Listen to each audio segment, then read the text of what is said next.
Every autumn, we torch piles of branches that could feed the earth for decades, destroying free water and fertilizer in a single afternoon. Yet in the Alps, one rebel farmer buried wood instead of burning it and grew lemons in the snow. This mounded soil became a 20-year powerhouse. No hoses, no fertilizer, no struggle. So why did we abandon the secret that could end drought in your backyard? The answer challenges everything modern agriculture believes. Sepp Holzer never set out to become a rebel. He simply watched the mountains and listened to the soil. In the 1980s in Austria, that quiet defiance turned his farm into a battleground. Inspectors arrived with clipboards and warnings, measuring his steep terraces and the deep ponds he had dug without permission. Each mound of soil, each pile of buried wood drew another fine. Holzer's neighbors followed the rules: flat fields, straight rows, and government-approved crops. He built hills out of rotting logs and planted citrus where only spruce had grown. Officials called it reckless. They worried about floods, erosion, and the chaos of untamed land. They handed him violation notices, sometimes dozens in a single year. By the end of the decade, Holzer was known as the most fined farmer. "I am the most fined farmer," he said with a crooked smile. The fines piled up. Thousands of shillings, then euros, each one a demand to return to the old ways. But Holzer kept building even as he faced the threat of losing his land. In 1986, after heavy rains, authorities accused him of creating illegal water retention mounds. He paid the penalty, then appealed, arguing that his ponds and terraces prevented the very disasters they feared. In 1989, the pressure peaked. The Agricultural Board threatened to seize his farm. Holzer's response was simple. He invited them to see his yields. Lemons, kiwis, grapes, and root vegetables flourished on slopes where nothing but grass had grown before. His farm produced 10 times more food than any neighbor. By 1992, after yet another fine for expanding a pond, Holzer's methods had begun to speak for themselves. He wrote, "My yields silence them." The government could not ignore the evidence. Citrus trees bending under the weight of fruit and vegetables, thriving without a drop of irrigation or a bag of chemical fertilizer. Holzer's persistence turned every penalty into proof. He watched the rules burn, but his soil only grew richer. The fines never stopped him. They only made him more certain. Nature, left to its own wisdom, can outlast any bureaucracy. His story is not just one of resistance, but of trust in rotting wood, in the patience of decay, and in the quiet power of a hillside garden that refuses to die. Lemons dangle in the alpine wind, their skins bright against a backdrop of snow. On the steep terraces of Krameterhof, kiwi vines climb alongside spruce trees, their fuzzy fruit swelling under cold mountain skies. Grapes ripen on the same slopes where neighbors struggle to coax grass from the soil. No hoses snake through these beds. No sprinklers tick in the night. Water comes from within the earth itself, pulled up through roots that reach deep into mounds of buried wood. The soil here is dark and loose, laced with the sweet scent of decay. Frost settles on the fields in early October, but the ground beneath Holzer's citrus trees stays warm. Even in the dead of winter, green shoots push through the mulch, fed by the slow heat of rotting logs breaking down below. The citrus trees are not stunted or sickly. They stand heavy with fruit, their leaves glossy and strong. Kiwis, usually reserved for subtropical valleys, thrive here beside alpine pines. The harvest baskets fill with colors that seem impossible at this altitude. Lemons, grapes, even figs. Neighbors come to stare. Inspectors, once armed with fine books, now bring cameras. The evidence is impossible to ignore. Where others see barren slopes, Holzer gathers abundance. This is not a trick of greenhouse glass or hidden irrigation pipes. The secret is buried underfoot. Each mound is packed with fallen logs, branches, and leaves layered like the forest floor, then capped with earth. As the wood decays, it swells with rain and snowmelt, holding water like a sponge. Roots tap this hidden reservoir through the dry months. Even in drought years, the beds stay moist. Crops survive heat waves and late frosts that scorch neighboring fields. The mounds do more than hold water. As the logs break down, they release a steady stream of nutrients, nitrogen, phosphorus, and calcium, feeding the soil for decades. The warmth from decomposition lingers through the coldest nights, stretching the growing season weeks beyond what the valley floor allows. Each mound becomes its own microclimate, a pocket of Mediterranean abundance in the heart of the Alps. Visitors walk the terraces in disbelief. They taste lemons that never saw a greenhouse. They run their hands through soil that never dries out, even in July. For 2 decades, these beds have produced harvest after harvest without fertilizer, without irrigation, and without the chemical crutches of modern farming. The proof is not in theory, but in fruit. Sweet, fragrant, and impossible to explain by any rule but nature's own. At the heart of every Hugel culture mound lies a simple, overlooked miracle. Rotting wood is a sponge. Not a metaphorical sponge, but a physical one built by nature's own architecture. The cell walls of wood, made mostly of lignin, form a labyrinth of tiny pores and tunnels. When wood starts to decay, these pathways open wider. Rainwater and snowmelt seep in, flooding every chamber. In laboratory tests, heavily decomposed pine logs have soaked up water equal to 5 times their dry weight, over 500%. Oak, slower to break down, still doubles or triples its mass with moisture. That is not theory.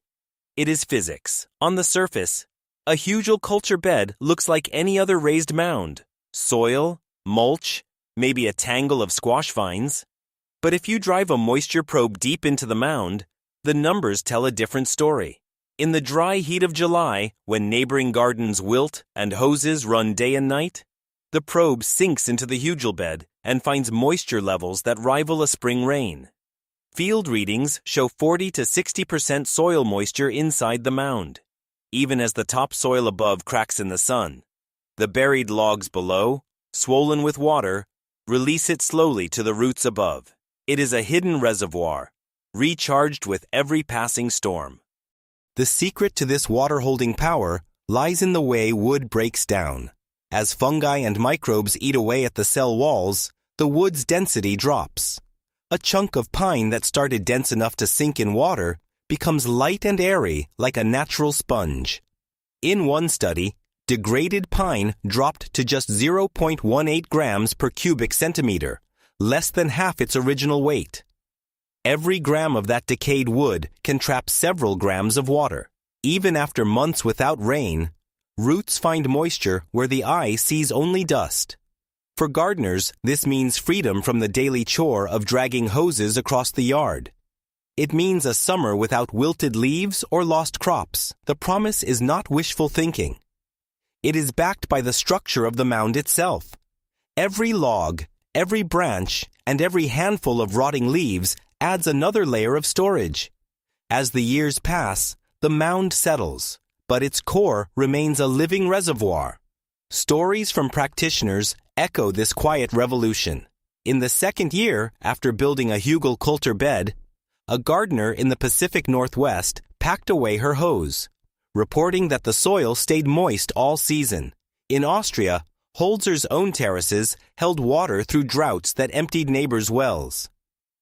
Urban gardeners working with nothing but city brush and curbside logs watch their beds thrive through heat waves without a drop of supplemental irrigation. This is the promise that draws in the lazy gardener and the frugal grower alike. Do the work once, and the mound waters itself for decades. The buried wood does not just feed the soil. It quenches its thirst quietly from below. The evidence is in the numbers, the probe readings, and the hands that come away damp after digging into a mound that has not seen rain in weeks. It is not magic. It is the physics of lignin and decay working in service of the soil.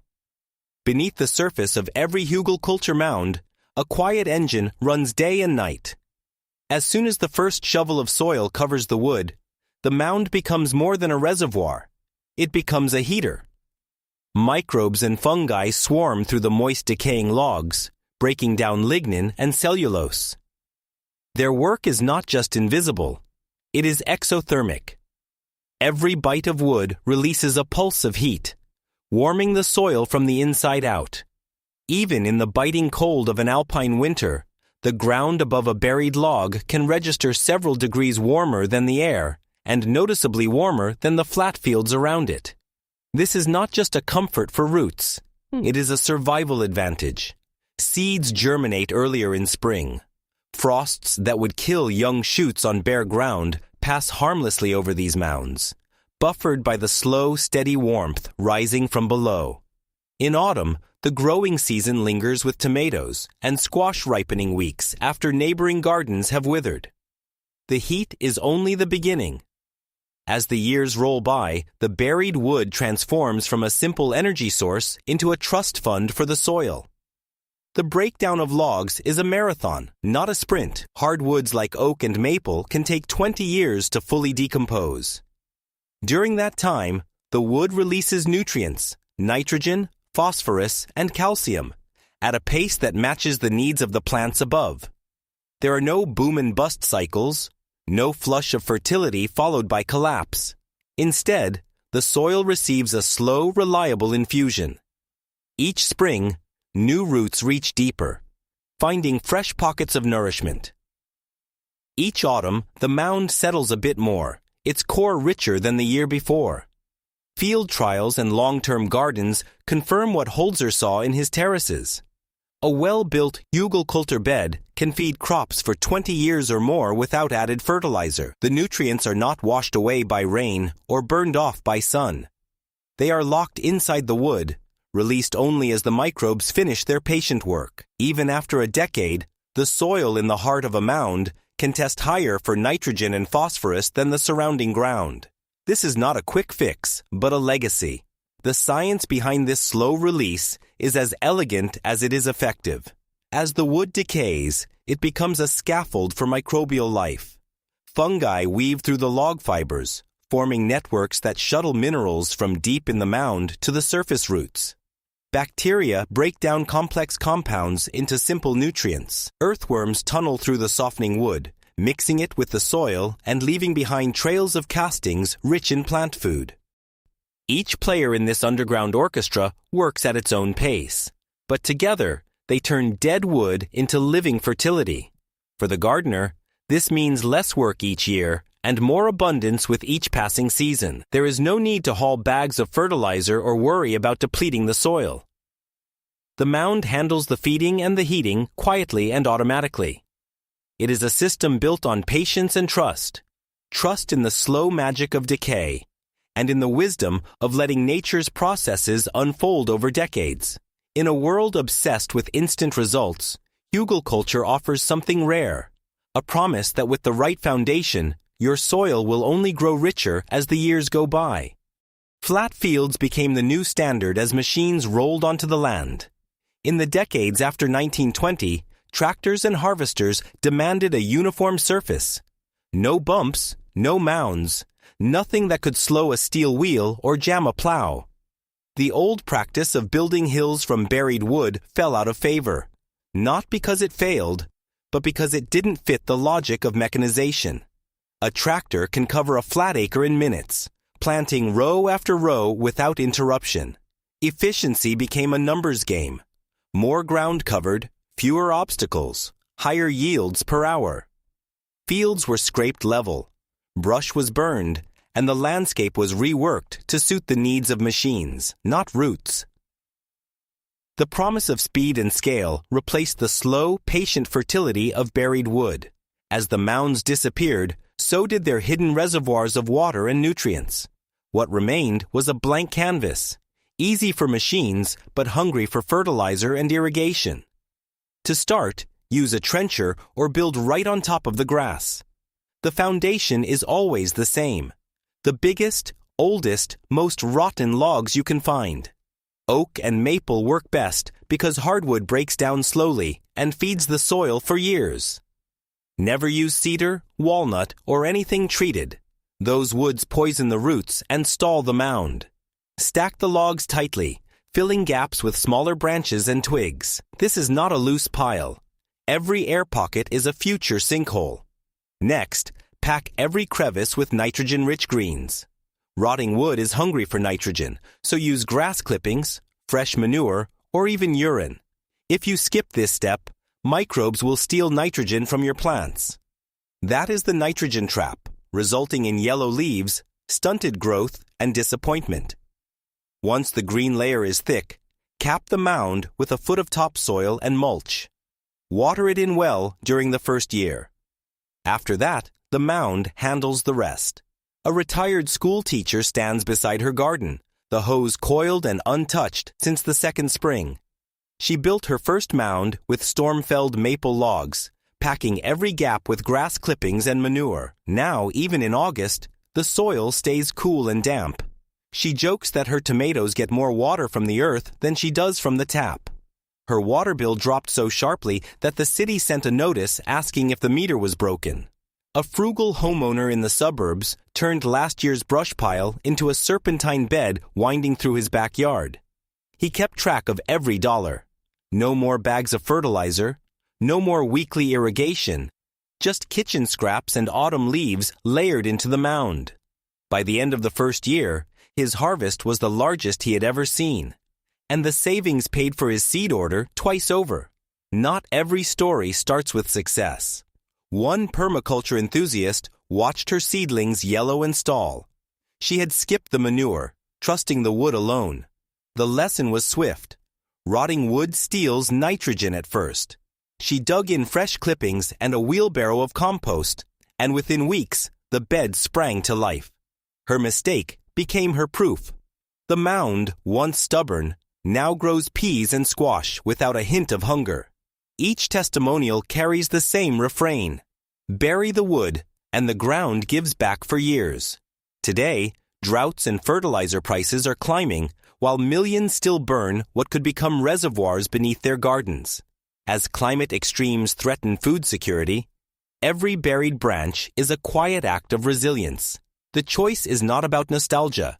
It is about building soil that outlives us. The ground remembers what we give it. What legacy will your garden leave? Share your thoughts below. If this story changes how you view the fallen branches in your yard, please subscribe and like the channel. We are uncovering the ancient wisdom that modern systems tried to erase. Let's cultivate a resilient future together.